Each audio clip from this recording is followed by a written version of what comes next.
को समझते हैं। विद्युत आवेश तथा क्षेत्र।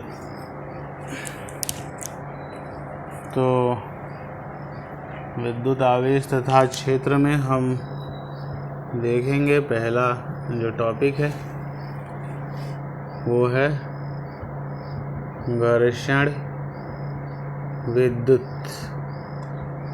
तो घर्षण विद्युत समझते हैं। हम दैनिक जीवन में देखते हैं कि यदि किसी शुष्क दिन प्लास्टिक के स्केल या कंघे को, ये कंघा है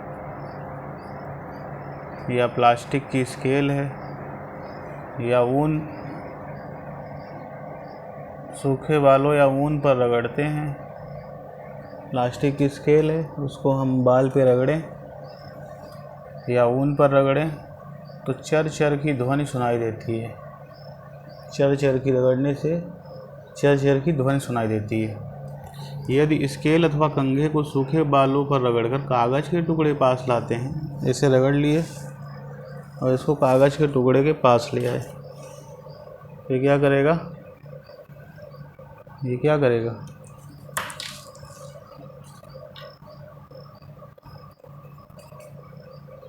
अभी ये पकड़ नहीं रहा क्योंकि ये भी तेल नहीं है बाल में। तो ये क्या करता है? चर चर की ध्वनि सुनाई देती है। यदि स्केल अथवा कंघे को सूखे बालों पर रगड़कर कागज के टुकड़े को पास लाते हैं तो कागज के टुकड़े कंघे की ओर आकर्षित होने लगते हैं। अगर हम ऐसा इसको रगड़ते हैं और कागज के टुकड़े के पास लाते हैं तो कागज की ओर आकर्षित होने लगते हैं। इस प्रकार दो वस्तुओं को परस्पर रगड़ने से उनमें आसपास रखी हल्की वस्तुओं को आकर्षित करने का गुण आ जाता है। इस प्रकार से दो वस्तुओं को आपस में रगड़ने से क्या होता है? जो आसपास रखी हल्की वस्तुओं, जब हम उसको रगड़ देंगे तो इस प्रकार की दो वस्तुओं को आप परस्पर रगड़ने से उनमें आसपास रखी, जब हम दो वस्तुओं को रगड़ देंगे आपस में तो आसपास जो रखी वस्तुएं हैं जैसे कागज़ वगैरह हो गया, उसको क्या कर लेंगी? आकर्षित कर लेंगी। इस घटना का अध्ययन सर्वप्रथम इस घटना का अध्ययन किसने किया था? ईसा से लगभग 6000 वर्ष पूर्व ये घटना का अध्ययन किसने किया था?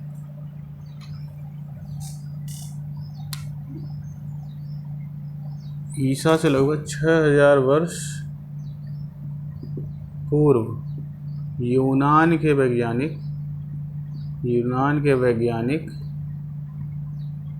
थेल्स ने किया था।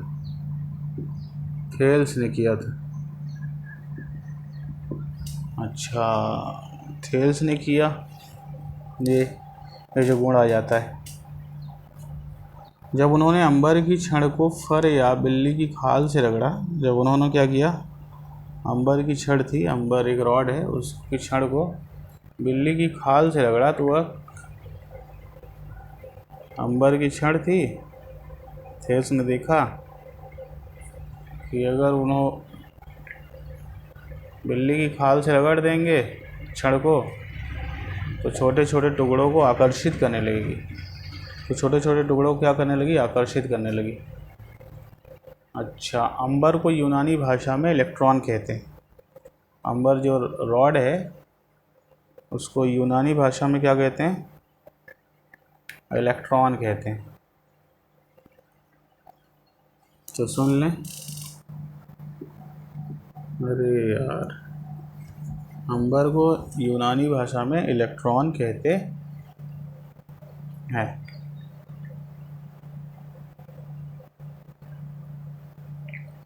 ठीक है।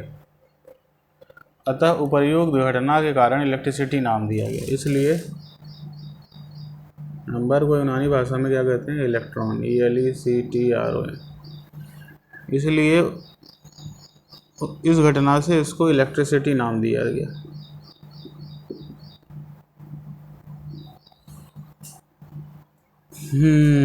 इसी इलेक्ट्रिसिटी का हिंदी रूपांतरण विद्युत है। इलेक्ट्रिसिटी को हिंदी में क्या बोलते हैं? विद्युत।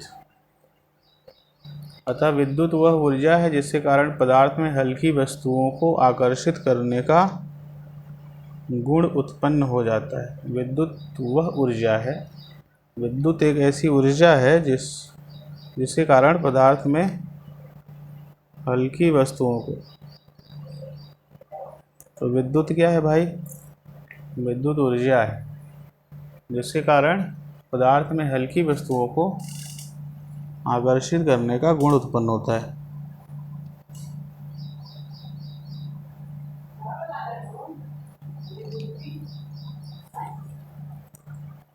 दो वस्तुओं को आपस में रगड़ने से उत्पन्न विद्युत को घर्षण विद्युत कहते हैं। जब दो वस्तुओं को आपस में रगड़ते हैं तो जो विद्युत उत्पन्न होती है उस विद्युत को घर्षण विद्युत कहा जाता है। दो वस्तुएं हैं, आपस में उनको रगड़ दिए, उसमें आवेश उत्पन्न हो जाते हैं। क्या उत्पन्न हो जाते हैं? आवेश। और आवेश को ही विद्युत कहते हैं।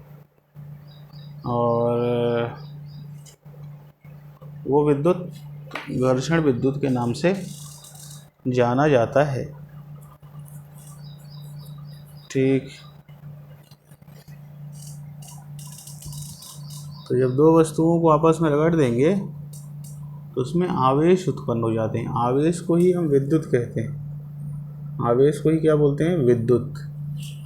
और क्योंकि उसको घिसने से विद्युत उत्पन्न हुई है इसलिए उसको घर्षण विद्युत कहते हैं। ठीक है।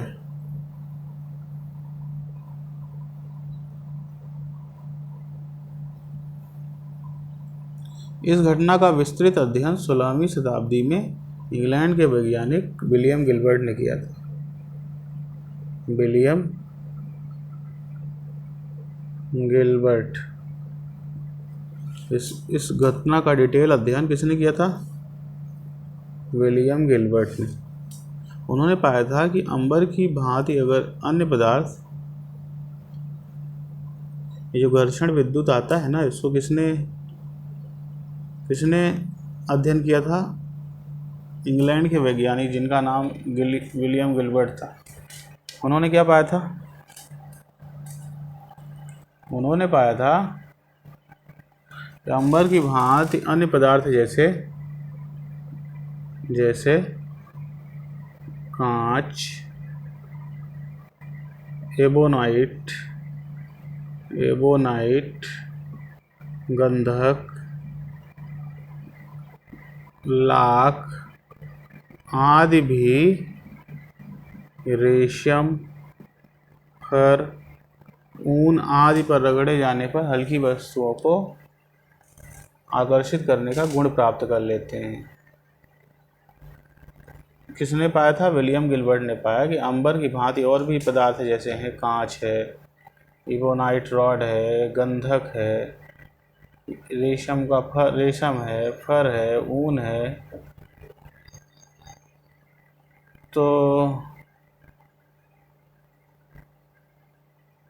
अगर एबोनाइट रॉड, कांच, गंधक, इनको भी रेशम के फर, ऊन पर अगर रगड़ दें तो इनमें भी हल्की वस्तुओं को आकर्षित करने का गुण उत्पन्न हो जाता है। कौन से रॉड? जैसे कांच ले लें, एबोनाइट रॉड ले लें, एबोनाइट, गंधक ले लें, इनको भी अगर हम किससे रगड़ दें? रेशम, फर, ऊन आदि पे अगर रगड़ दें तो इनमें भी हल्की वस्तुओं को आकर्षित करने का गुण आ जाता है। यह गुण प्राप्त कर लेने पर विद्युन्मय या आवेशित कहा जाता है। जब वो आकर्षित कर लेते हैं तो ये गुण प्राप्त कर लेने पर विद्युन्मय उनको कह देते हैं। जब गुण आ जाता है आकर्षित करने का तो उनको हम क्या कह देते हैं? विद्युन्मय। विद्युन्मय उनको क्या कह देते हैं?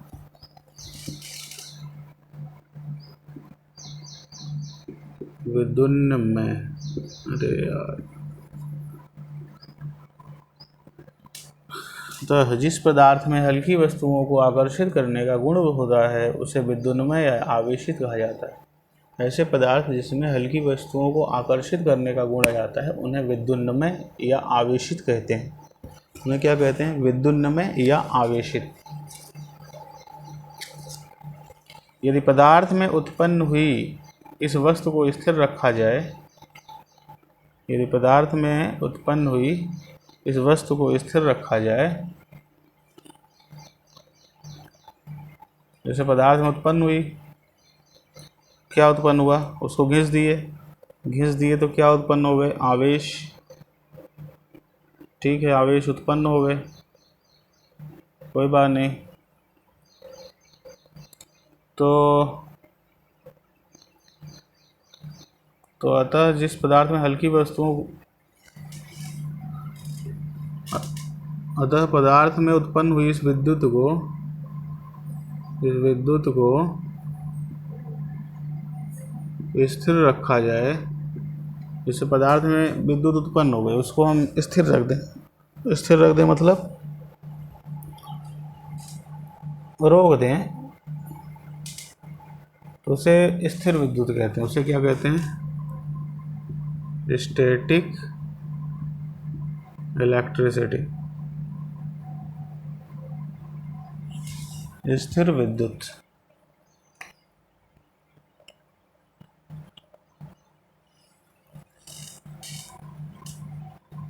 अठारहवीं शताब्दी में बेंजामिन फ्रैंकलिन ने पाया था, 18th सेंचुरी, 18वीं शताब्दी में बेंजामिन फ्रैंकलिन ने क्या पाया था? रेशम की कांच को रेशम से कांच की छड़ को रगड़ने पे कांच की छड़ में तथा एवोनाइट की छड़ में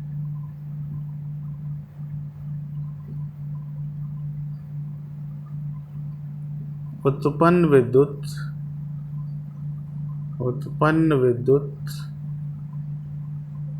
विपरीत प्रकृति की होती है।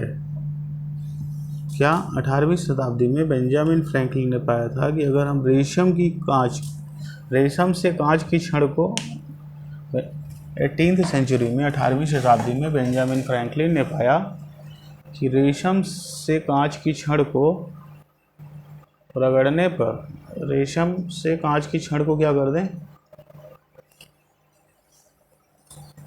रेशम से कांच की छड़ को रगड़ने पर कांच की छड़ में, रेशम से हम क्या रगड़ दें? कांच की छड़। ठीक है, रेशम से कांच की छड़ को रगड़ने पर कांच की छड़ में, कांच की छड़ होती होगी, तो कांच की छड़ में तथा फर से एवोनाइट की छड़ को रगड़ने पर एवोनाइट की छड़ में उत्पन्न विद्युत परस्पर विपरीत प्रकृति की होती है। इसको समझें। 18वीं शताब्दी में बेंजामिन फ्रैंकलिन ने पाया कि रेशम से कांच की छड़ को रगड़ने पर, रेशम से हम क्या कर दें? कांच की छड़ को रगड़ दें, रेशम से कांच की छड़ को रगड़ दें, कांच की छड़ में तथा एवोनाइट, कांच की छड़ में, रेशम से हम कांच को रगड़े तो कांच की छड़ में, तथा एवोनाइट तथा फर से एवोनाइट को छड़ दें। अगर फर यानी बिल्ली के पंख को एवोनाइट की रॉड से रगड़ दें तो एवोनाइट की रॉड में जो छड़ में जो विद्युत आएगी वो दोनों ही विपरीत प्रकृति की होगी। यानी रेशम से कांच की छड़ को रगड़ो तो कांच की छड़ में, और एवोनाइट को बिल्ली के पंख से रगड़ो तो एवोनाइट की रॉड में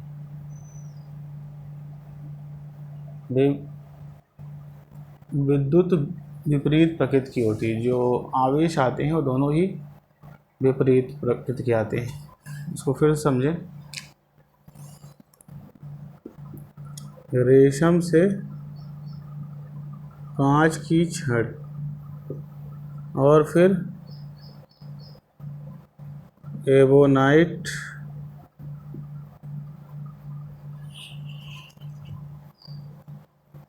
फर से एबोनाइट, फर से एबोनाइट, फर यानी बिल्ली की खाल से एबोनाइट की रॉड में अगर रगड़ देते हैं तो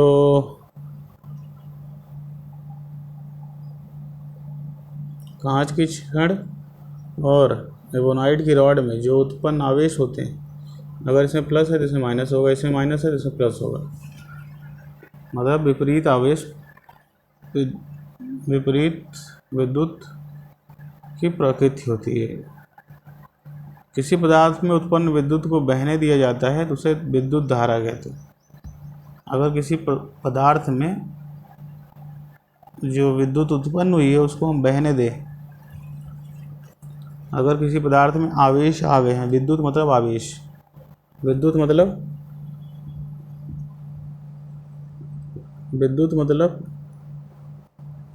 आवेश, तो अगर किसी पदार्थ में विद्युत उत्पन्न हो गई और उसको हम बहने दें उसे विद्युत धारा कहते हैं। तो मान लेते हैं किसी पदार्थ में विद्युत उत्पन्न हो गई है, अब उसको बहने दिया जा रहा है तो बन जाएगा विद्युत धारा, जिसको हम इंग्लिश में आवेश जो उत्पन्न होते हैं उसी को विद्युत कहते हैं, और अगर वो बहने लगें उसको विद्युत धारा कहते हैं। ठीक है, आगे समझते हैं। यह भी जानिए पहला, केवल कुचालकों को ही आपस में रगड़ने पर घर्षण द्वारा उन्हें आवेशित किया जाता है। कुचालकों को ही आपस में रगड़ने पर घर्षण द्वारा उन्हें आवेशित किया जा सकता है, चालकों को इस विधि द्वारा आवेशित। अच्छा, केवल कुचालक को ही अगर आप रगड़ोगे, कुचालक मतलब जैसे ये प्लास्टिक हो गया, स्केल हो गया, ये सब कुचालक हैं, इनमें धारा नहीं बहती। अच्छा, ये बहुत बड़ी बात है यार। तो कुचालक को ही आपस में अगर रगड़ेंगे घर्षण के द्वारा तो ही उन्हें आवेशित किया जाता है, चालक को नहीं। ये तो हमें भी नहीं पता था यार। तो कुचालक जो होगा, कुचालक मतलब जैसे पटरी हो गई जिससे धारा नहीं बह रही है, इनको रगड़ने से, इनको अगर बाल में रगड़ें, और ये बाल में भी करंट नहीं मारेगा तो ये भी कुचालक है, इनको रगड़ेंगे तभी इनमें आवेश आएंगे। अब ये नहीं कि हम जाके ये तार ये छील लें, तार इसके अंदर छीलेंगे तो तार क्या होगा, तो चालक रहेगा अंदर का पार, तो इनको आवेशित नहीं किया जा सकता। गीले बालों पर कंघा रगड़ने पर कंघा आवेशित नहीं हो पाता क्योंकि गीले बाल सुचालक होते हैं। अच्छा, अगर आप कंघे को ले आके रगड़ो बाल में और बाल अगर गीला है तो क्या होगा, कंघा आवेशित नहीं हो पाता क्योंकि गीले बाल क्या होते हैं, सुचालक होते हैं।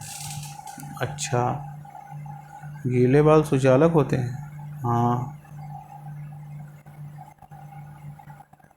गीले बाल सुचालक होते हैं। हाँ, पानी डाल देंगे तो पानी सुचालक ही होता है, तो बाल भी सुचालक हो जाएंगे। फिर ले जाके कंघा रगड़ें तो फिर उसमें कोई आवेश नहीं आएगा। आवेश को ही विद्युत कहते हैं। आवेश जब बहता है तो विद्युत धारा, रुका है तो स्थिर विद्युत।